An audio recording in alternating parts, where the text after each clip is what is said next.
আসসালামু আলাইকুম। আপনারা সবাই কেমন আছেন? আলহামদুলিল্লাহ আমিও খুব ভালো আছি। শুভ নববর্ষ সবাইকে বাংলা নতুন বৎসরের শুভেচ্ছা। তো আজকে কোথায় বের হব আপনাদের সাথে সব কিছু শেয়ার করব। তো নূর মোহাম্মদের কিন্তু শরীরটা প্রচুর খারাপ, এই জন্য নূর মোহাম্মদকে নিব না। তো আমি কিন্তু লাল টুকটুক একটা শাড়ি পরে কিন্তু আমি কাঞ্জিভারম পরে কিন্তু জামাইকে নিয়ে আজকে ঘুরতে চলে যাব। কারণ হচ্ছে আজকে জায়গায় জায়গায় ঘুরবো। জামাইকে একা পেয়েছি এই জন্য। তো জামাই নিয়ে কিন্তু আমরা রেডি হয়ে গেলাম। আমরা অপেক্ষা করতেছি আমার ভাবির জন্য।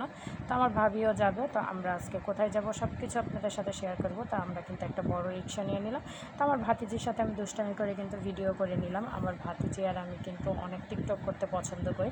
তো ও মনে করতেছে আমি টিকটক করতেছি, এর জন্য হচ্ছে ও হচ্ছে আমার সাথে লেগে আছে।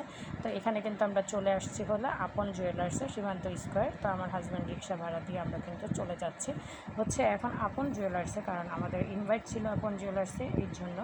কারণ হচ্ছে আমার ভাইরা হচ্ছে আপন জুয়েলার্সের জব করে, এই জন্য হচ্ছে আমাদের ইনভাইট ছিল। তো আমরা এখন এখানে আসার পর হচ্ছে আমরা ভিতরে ঢুকে যাচ্ছি। ঢোকা যাওয়ার পর হচ্ছে আমাদের কী কী খাবার দিল, তা এদিকে কিন্তু অনেক সুন্দর সুন্দর স্টল বসা ছিল খাওয়ানোর। যার যেটা ইচ্ছা সেটা নিয়ে খাচ্ছে, ওটা কোনো প্রবলেম নেই। তো আমাদেরও কিন্তু গিফট আছে অবশ্যই। তো এখানে আমাদের আনায়া বুড়িটাকে সুন্দর লাগছে, খুব সুন্দর, মাশাল্লাহ, সবাই মাশাল্লাহ বলবেন। আমার কাছে কিন্তু ওর দিকে তাকাই শুধু থাকতে মন চেতেছে। আর আমিও কিন্তু আমার নিজেকে একটু ভিডিও করে নিচ্ছি, কারণ এত সুন্দর একটা আয়না দেখলাম। তা আয়না দেখে আমার লোভ সামলাতে পারলাম না, এই জন্য আমি নিজে নিজে ভিডিও করে নিচ্ছি।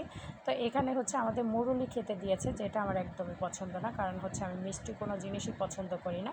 আর এখানে আমাদের দেখছি দই ফুচকা দিচ্ছে, কিন্তু দই ফুচকা আমার কাছে আমি কখনো খাইনি, কারণ আমার কাছে জানি কেমন লাগে। এর জন্য তো আজকে খেলাম, অবশ্যই কিন্তু অনেক মজা হয়েছিল, কিন্তু দইগুলো কিন্তু অনেক বেশি ছিল। আর এখানে হচ্ছে আমাদের আনায়া বুড়ি কিন্তু আমাদের হচ্ছে কাউন্টারে চলে গিয়েছে। সে হচ্ছে আপন জুয়েলার্সে, তাকে হচ্ছে মালিক মালিক মনে হচ্ছে। আর আমি এখানে দই ফুচকা জীবনে ফার্স্ট কিনলাম, তো আমার কাছে ভালোই লেগেছে। তো আমার ভাই বলেছিল যে ঝাল ফুচকা খাবো নাকি, আমার কাছে আবার কেমন একটা বললে আবার কেমন